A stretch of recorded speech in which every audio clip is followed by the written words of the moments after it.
Muy buenas tardes y bienvenidos a una nueva edición del show de Token City. Hoy tenemos con nosotros a un invitado ilustre. Su nombre es Antonio Banda. Tiene más de 30 años de experiencia en el mundo de gestión de fondos y fondos de inversión, y en una etapa anterior llegó a supervisar 15.000 millones de euros en activos bajo gestión. Bienvenido, Antonio. Hola, buenas tardes. ¿Cómo estás? Si Muy te bien. parece, vamos a empezar con el hecho de que tú tienes una profunda experiencia y profundo conocimiento en el ámbito de los fondos de inversión, gestión de fondos, y a la vez eres un defensor profundo también, un firme defensor de la tokenización de fondos. Cuéntanos, por favor, si tú identificas, entre las ventajas que identificas, ¿cuál es la principal en la tokenización de fondos? Bueno, yo creo que el mundo de la gestión de activos, tanto fondos de inversión como fondos de pensiones, es un mundo en el que se ha intentado cambiar pocas cosas, ¿no? O sea, es un mundo que viene muy marcado por la historia, por las necesidades de que no se meta la pata, por las necesidades de valoración. Entonces, ¿qué es lo que trae un modelo como la tokenización, ¿no? Lo que trae es una oportunidad brutal para hacer grandes operaciones entre sobre el cliente final y el gestor de fondos, ¿no? O sea, es un vínculo que llevaría a que directamente el comprador del fondo pudiese tener una relación directa con el gestor del fondo y establecer esa comunicación en base a tener una participación del fondo, ¿no? No necesitarías pasar por un intermediario financiero, no necesitarías tampoco un depositario. O sea, todos esos intermediarios lo que hacen es subir el coste del producto. Y ahora mismo la gestión de activos tiene un gran problema, que es que los costes están bajando a lo bestia, ¿no? Y entonces, ante una situación como esa, lo que estamos viendo es que hay numerosísimas fusiones entre distintas gestoras, hay una operación muy grande en el mundo entero por unificar criterios e intentar que esas distintas ofertas de productos se vayan unificando, es decir, reducir el número de productos, en la oferta de número de productos, reducir también el coste de elaboración de eso, que eso significa incrementar la rentabilidad del producto, porque cuanto menor es el coste de un fondo de inversión o un fondo de pensiones, mayor es la rentabilidad que se le da al partícipe, ¿no? Y entonces la tokenización es algo que yo creo que pasará. Lo que pasa es que tenemos ahora mismo muchísimos problemas para llevarlo a cabo, ¿no? Porque efectivamente el regulador los reguladores, no solamente el español y el europeo, sino los reguladores mundiales, todavía no acaban de entender para qué sirven los tokens y cómo se aplican a cada uno de los elementos que están regulando, ¿no? O sea, hay que combinar la regulación, porque el sector de la gestión de activos es uno de los sectores más regulados del mundo, ¿no? O sea, tienes muchísimas trabas para poder lanzar un fondo, tienes muchísimas trabas para poder comercializar el fondo, tienes muchísimas trabas para gestionar el propio fondo, es decir, te exigen una serie de características en cada uno de los casos que están marcadas porque el regulador es el que dice quién está capacitado y te tiene que poner el sello de que tú eres capaz de gestionar, de administrar o de depositar el fondo, ¿no? Eso, con la tokenización, podría llevarse a cabo la desaparición de una parte de la regulación, que ya veremos, porque los reguladores lo que pretenden es adaptar ese sistema de tokens a el sistema de la gestión de activos, y ese cambio lo que nos lleva es por un camino que sería muy importante, que yo creo la parte más importante de eso es el ahorro de costes, que es clave en un sector como el de los fondos de inversión. Claro. Nosotros hablamos con mucha frecuencia con actores del sector financiero, concretamente del sector bancario, reducción de costes, mejora de plazos, ¿no? Y una parte muy importante de todo eso es la desintermediación, como tú has dicho. ¿Por qué no nos haces una explicación un poco más exhaustiva de hasta qué grado podría desintermediar la gestión de fondos a través de la tokenización?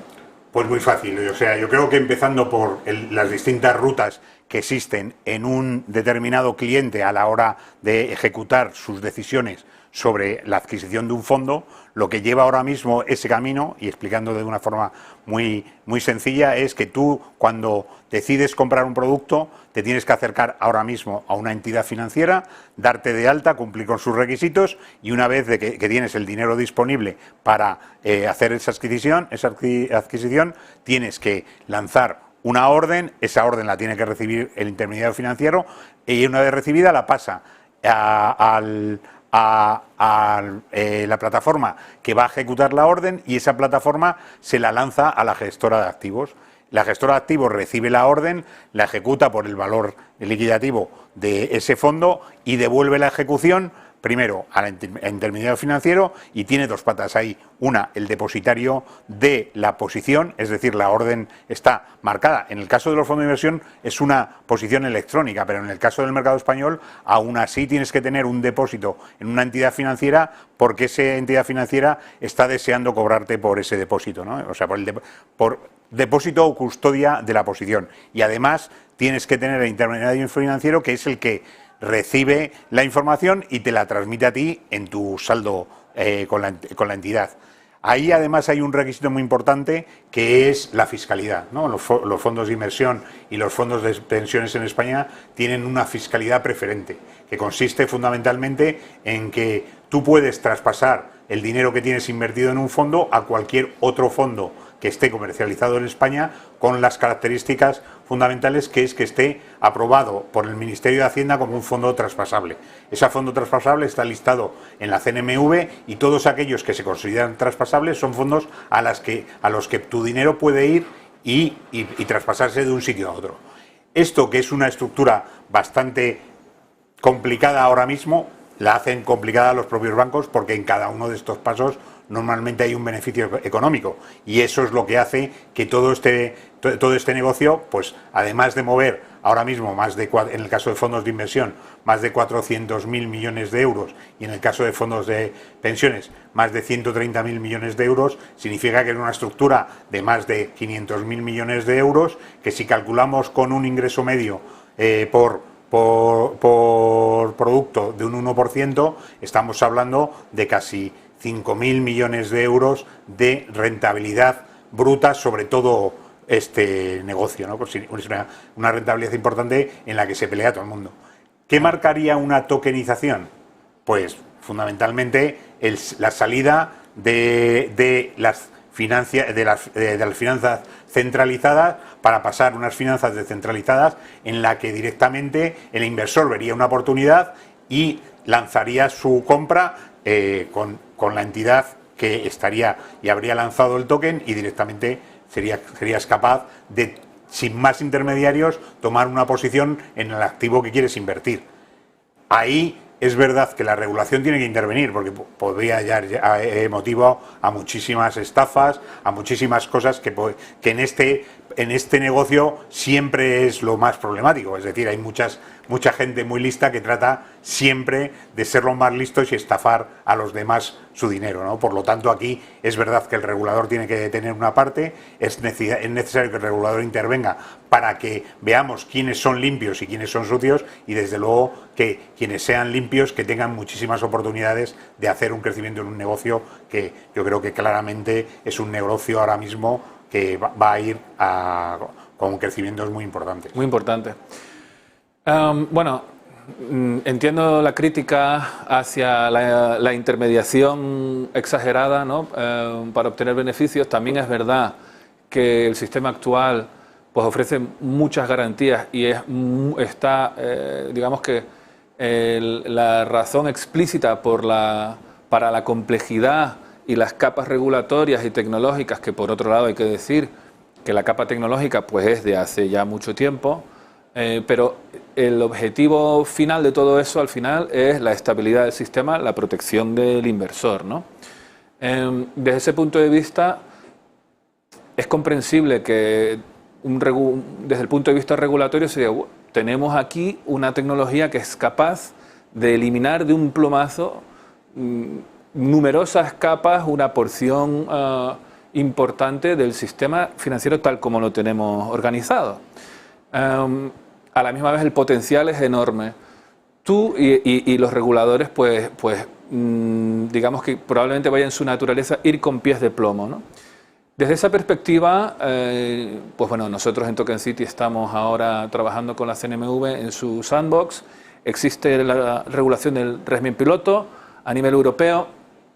Si tú tuvieras que utilizando la enorme experiencia que tú tienes, si tuvieras que darle un consejo a, pues digamos, a la Comisión Europea, por ejemplo, para promover, el objetivo explícito de la Comisión Europea es promover la economía tokenizada. Si tú tuvieras que darles un consejo en ese sentido, ¿qué les dirías? Bueno, el regulador admite pocos consejos, ¿no? Porque para eso es el regulador, no se deja que le hables en la oreja. Pero si tuviese la oportunidad de dirigirme a ellos, desde luego lo que le diría es que necesitamos una apertura amplia de ojos, porque la tecnología la tenemos, y como has dicho tú antes, la tecnología blockchain no es una tecnología de hace 10 minutos, lleva muchísimo tiempo. ¿Qué ocurre? Que el problema está en que las grandes entidades financieras, si hubiesen visto la oportunidad, hubiesen invertido en un mayor desarrollo de blockchain. ¿Y por qué no ha sido así? Porque al final ellos tienen montado su negocio, y su negocio es el que es. Y ante eso es difícil luchar contra lo que ya está. Y el regulador a veces, tanto el europeo como el español, hace un esfuerzo, que es: voy a intentar abrir las puertas, porque no consiste en abrir las puertas, ¿no? Tanto el sandbox o como el desarrollo piloto, lo único que tienen es que están abriendo la oportunidad de estudio. Es decir, una vez que se acabe el sandbox, no quiere decir que ya está todo hecho. Una vez que se acabe el sandbox, lo que tiene que hacer el regulador es sentarse y regular. Es decir, todo eso lo tiene que poner en un papel, y lo tiene que poner en papel como lo hacía hace 50 años. Es decir, tiene que sacar normativas, leyes y desarrollos que sirvan para hacer que eso se lleve a cabo y sea mucho más de amplio conocimiento, ¿no? Entonces, está claro, o sea, estamos en los primeros pasos, el sandbox es una oportunidad, pero yo diría que tendrían que ser mucho más ágiles en regular, sobre todo áreas que realmente se les van a ir de la mano, porque si no, le va a pasar por encima, ¿sabes? Con la tecnología tienes algo que es muy distinto a lo que tenías antes, que es que la tecnología te supera, y la gente empieza a utilizarla, y de pronto te das cuenta que el regulador no sirve para nada, porque todo lo que está regulando se ha quedado fuera y no tiene nadie interés en eso. Entonces, claramente, si quieren participar en el crecimiento y participar en las finanzas descentralizadas, claramente el regulador tiene que ponerse otro traje que no es el que tiene ahora mismo. O sea, tiene que ponerse un traje de conocimiento tecnológico, y en el caso de la CNMV es muchísimo más claro. Prácticamente la CNMV ahora mismo, la mayoría, estoy diciendo la mayoría porque sus empleados en su gran mayoría están muy próximos a la jubilación y tienen problemas por eso, y entonces resulta que no hay recambio. Es decir, todo eso que sería renovar la CNMV es necesario hacerlo de frente, con las capacidades nuevas, viendo los objetivos de los inversores, y sobre todo pensar en que los inversores lo que quieren es obtener rentabilidad a su dinero con la mayor seguridad posible. Eso es lo que tienes que abrir. Tienes que ser capaz de intervenir al mercado dándole libertad y sobre todo siguiéndole, porque no estoy diciendo que la abandones, porque al final, cuando hay un problema realmente de quiebra o estafa, siempre va a pagarlo la CNMV, porque es el que no está vigilándolo. Por lo tanto, tienes que ser mucho más ágil y ser capaces de atender a un mercado que está en cambio absoluto. Bien. Siguiendo un poquito con el ámbito de, digamos, de pruebas regulatorias como es el sandbox, el régimen piloto, que es el sandbox, digamos, a nivel de los 27 países de la Unión, en términos de fondos, digamos, en términos amplios, permite el comercio de activos tokenizados, permite el comercio de bonos tokenizados y permite también el comercio de unidades en fondos UCITS, ¿verdad? Con límites bastante restringidos, pero con exenciones legales para, como tú estás diciendo, aunque con voz crítica, para poder ver cómo funciona eso y ver si se aplican de forma permanente las exenciones o si se cambian, etcétera. Pero nosotros constatamos que los fondos UCITS, que son muy utilizados en la Unión Europea, no son muy conocidos, así que ¿por qué no nos explicas un poquito en qué consisten? Bueno, fondos UCITS hay muchísimos. O sea, en Europa hay más de 150.000 fondos de inversión UCITS. Fundamentalmente, un fondo UCITS es que tiene una regulación europea que marca una serie de características. Primera, que tiene valoración diaria de sus activos. Segunda, que cumple con los requisitos legales en la distribución de sus carteras, es decir, no pueden tener activos que pesen más de un 10%, los activos que pesan entre un 5 y un 10 no pueden superar el 40%, y eso lo que marca es un criterio muy amplio de diversificación. Y ese sello de UCITS lo que marca es que además está muy controlado por los distintos reguladores, ¿no? Es decir, es la propia gestora cuando lanza el fondo la que se obliga a que se cumplan. En el momento que ves que hay un fondo que no lo cumple, pues los propios controladores del riesgo de las distintas gestoras obligan a que se cumplen. O sea, es un elemento clave para la distribución y la comercialización de fondos de inversión. ¿Vale? Y ese criterio de UCITS es muy importante, sobre todo para llegar al cliente final, ¿sabes? Más al cliente persona física final, que es el que no tiene formación, porque desde luego todos los clientes institucionales que invierten en fondos, tanto en fondos UCITS u otros fondos, tienen conocimientos y tienen capacidad de reconocer aquellos fondos que no son necesarios. Estamos hablando del que el criterio UCITS lo que abre fundamentalmente también es la capacidad de distribución y comercialización de fondos de inversión a clientes finales, ¿no? Clientes retail puros, clientes personas físicas. Y eso te marca un elemento clave, en el caso de España también muy diferencial, que es que la fiscalidad para los fondos de inversión te está obligando a que, además de tener el criterio UCITS, produzcas que si vas a tokenizar ese producto tokenizado tiene que llevar una cosa que se llama la mochila fiscal. Y eso es lo que tiene un coste para el desarrollo en España frente al desarrollo en otros países europeos donde no existe ese criterio de mochila fiscal. Ante esta situación, lógicamente, en España tenemos que tener una regulación especializada o bien cambiar el criterio de mochila fiscal, y eso es lo que se está intentando ver, si realmente lo que va a pasar es que desaparece la ventaja fiscal para los fondos de inversión y nos adaptamos al resto de Europa, o bien la mantenemos, intentamos que los fondos de inversión sean un producto mucho más capaz de recibir clientes que ahora, ¿no? Y de ahí viene mucho el objetivo de mover a los clientes en depósitos actuales a fondos de inversión, que yo creo que es un elemento clave para el desarrollo del negocio de los fondos de inversión en España. Entendido. Para continuar un poco en la línea de lo que estamos hablando, de lo que acabas de mencionar, al final los fondos de inversión, si los llevamos a su esencia, pues son formas de asignar capital, ¿no? Son de mayor o menor complejidad.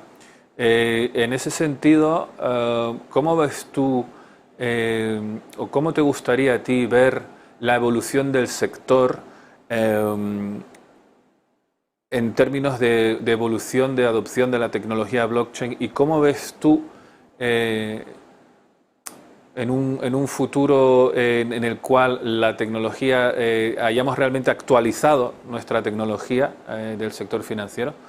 ¿Cómo ves tú el papel de los fondos de inversión variando o manteniéndose en ese futuro que terminará llegando?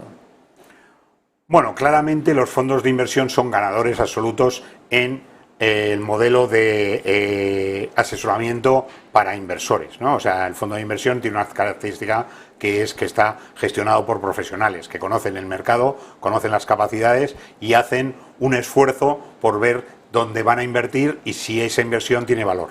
Pueden o no acertar, pero al final cuando estás con un profesional, cuando tienes alguien que ha analizado los mercados, y sobre todo hablo de los fondos de gestión activa, ¿no? Porque ahora se habla mucho de los de pasiva y tal, valen todos, porque al final lo que es conveniente es una movilización del inversor a fondos de inversión, sobre todo por el lado que, aunque los fondos de inversión pasivos son unos fondos que tienen un menor coste porque no tienen gestión, lógicamente, o sea, esos fondos están replicando un índice de referencia, y copiar ese índice de referencia es cuestión de un segundo. Lo haces en un segundo, lo replicas y ya está. Eso no es gestión. Los fondos, sin embargo, activos son mucho más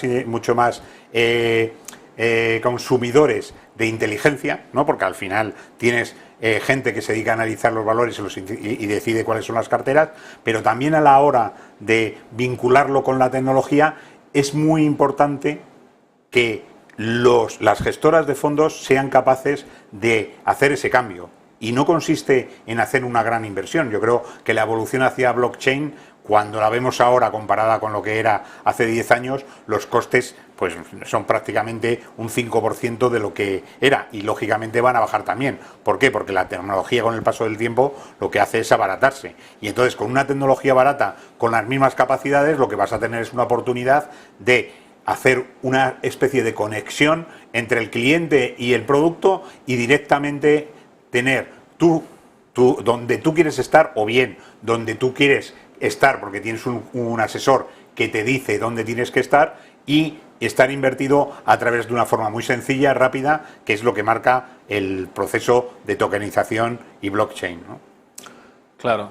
En ese sentido, lo que sería la figura sencillamente del broker, de alguna manera se diluye, ¿no? Si necesitas un asesor, evidentemente, cuando estás hablando del consumidor final, pero más allá de eso, es como que, digamos que la configuración básica que podemos tener en el futuro es el comprador, el asesor y la empresa en la que se invierte a través de tecnología blockchain y poco más, ¿no? Dentro en el contexto del fondo de inversión tokenizado, ¿no? Está esa capa que es un contrato inteligente que reparte derechos y activos, y una cosa como muy básica, ¿verdad? Y muy en ese sentido favorable. Simplificas todo porque realmente el modelo está simplificado de siempre. Lo que pasa es que se han metido capas buscando, sobre todo, el beneficio de las grandes entidades financieras, que eran las que metían las capas, y segundo, buscando que todo eso tuviese una cobertura legal, que es la que marcaba todos los sistemas de depositaría, de administración, de gestión. Si todo eso lo limpiamos, al final sí que queda un sistema en el que el dinero se mueve rápidamente, es decir, puedes hacer grandes cambios de tu cartera cuando los necesites, dando una orden directamente a el sistema de gestión de órdenes. Esa orden va directa a través del sistema de tokenización a la gestora lo recibe y la ejecuta. Eso queda ejecutado en un momento.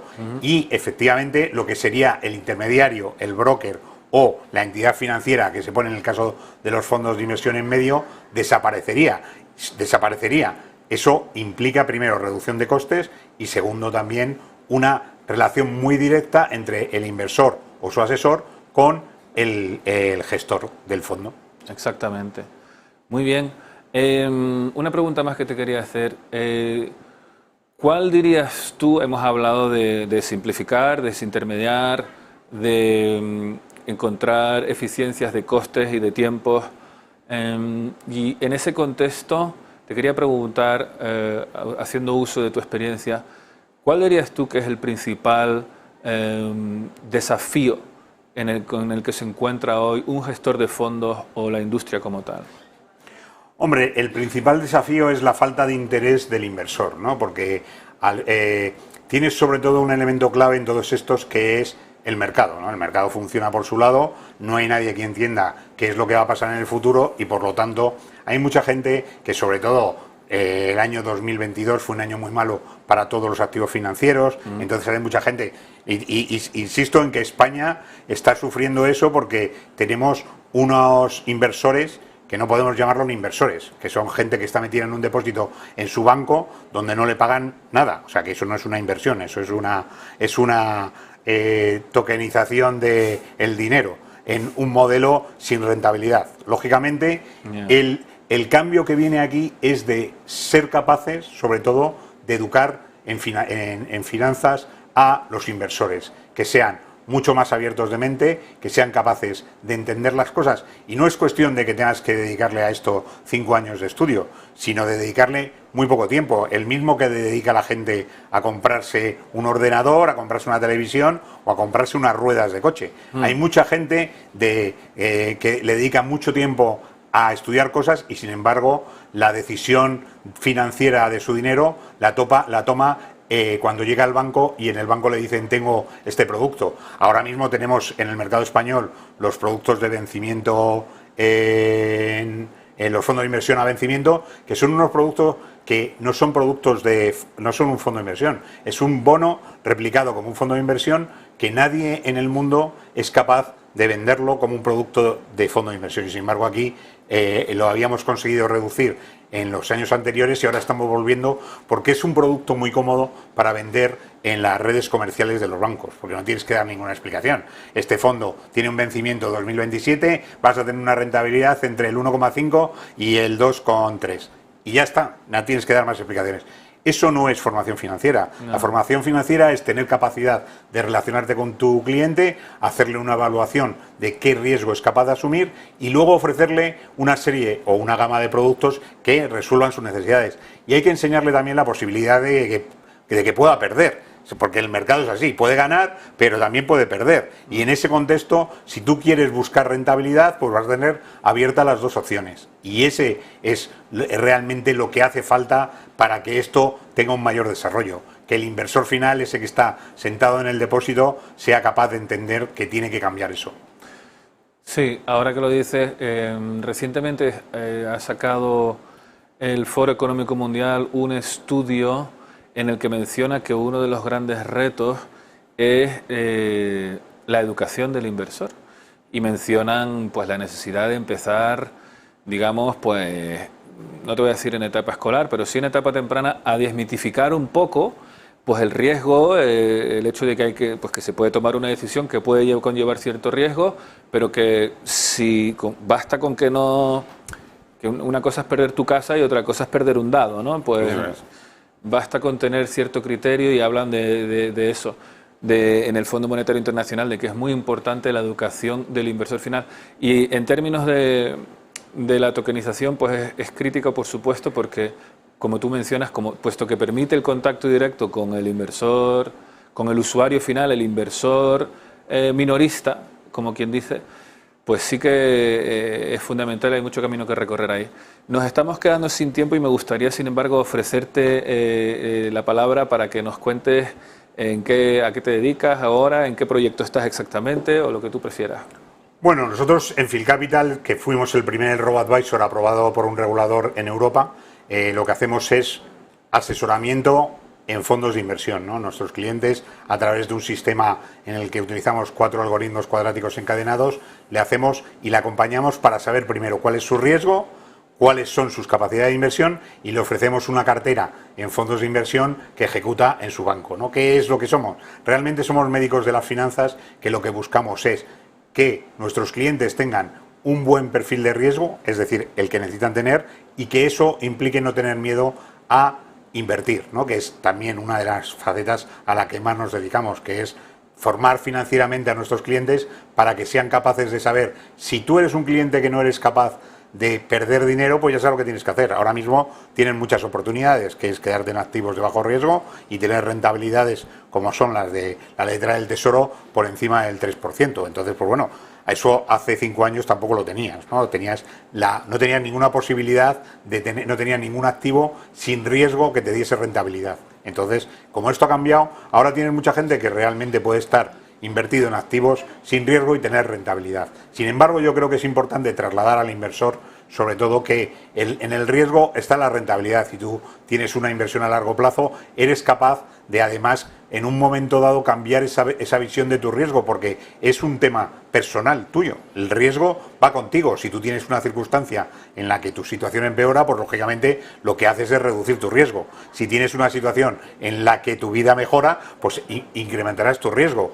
Pero además eso está vinculado a tu cartera de inversión y a tu capacidad de ahora mismo tener una cartera diversificada de fondos de inversión, porque en España tenemos todas las grandes gestoras distribuyendo fondos con una cantidad de fondos que hace prácticamente imposible que una persona conozca todos, ¿no? Entonces, por eso esa capacidad y ese universo de producto nos permite que haya una amplitud total a la hora de gestionar carteras. Entendido, fantástico. Pues se nos acaba el tiempo. Este ha sido el show de hoy con Antonio Banda, CEO de Field Capital. Muchísimas gracias por estar con nosotros, Antonio. Muchas gracias por la invitación. Muchas gracias a ti. Y esperamos que les haya gustado y que les haya parecido interesante, hayan aprendido algo. Muchísimas gracias y hasta el próximo capítulo.